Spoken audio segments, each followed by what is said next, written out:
சிம்பிளான குயிக்கான தேங்காய் சாதம் இன்றைக்கி எப்படி செய்கிறதுன்னு பார்க்கலாம். ஃபஸ்ட்டு தேங்காய் துருவல் எடுத்துக்கலாம். என்கிட்ட தேங்காய் பல்லாக இருந்தனால நான் மிக்ஸி ஜாரில் வந்து பல்ஸ் மோடில் அரைச்சி குறன்னு எடுத்துக்கிறேன்.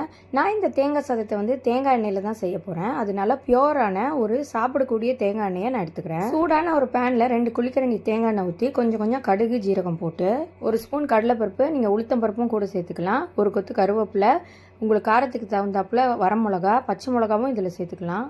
உங்கள் விருப்பம் தான். அரைப்படி வேர்க்கடலையும் சேர்த்து நல்ல வாசனை வர அளவுக்கு லைட்டாக வறுத்து எடுத்துக்கலாம். இப்போ வந்து இந்த தேங்காவை சேர்த்து 1-1.5 நிமிஷம் வந்துட்டு வறுத்து எடுத்துக்கலாம். தேங்காவை ரொம்ப வறுத்தா அதில் இருக்கிற நல்ல கொழுப்பெல்லாம் வந்து கெட்ட கொழுப்பாக மாறிடும்னு சொல்கிறாங்க. இந்த ஸ்டேஜில் வேக வச்ச சாதத்தை வந்து இது கூட சேர்த்து நல்லா கிளறி விட்டு தேவையான அளவுக்கு உப்பும் போட்டு கொத்தமல்லியும் போட்டு தூவினீங்கன்னா இந்த தேங்காய் சாதம் வந்து ரெடி ஆகிடும். நட்ஸ் எல்லாம் போட்டால் இது ரொம்ப டேஸ்ட்டாக இருக்கும். தேங்காயும் ரைஸும் இருந்தால் ஒரு 5 நிமிஷத்தில் இதை ரெடி பண்ணிடலாம். இது ஒரு நல்ல லஞ்ச் பாக்ஸ் ரெசிபி. நீங்களும் ட்ரை பண்ணி பாருங்கள். இந்த வீடியோ பிடிச்சா ஒரு லைக் கொடுங்க. நான் இன்னொரு வீடியோவில் சந்திக்கிறேன். Thank you, by.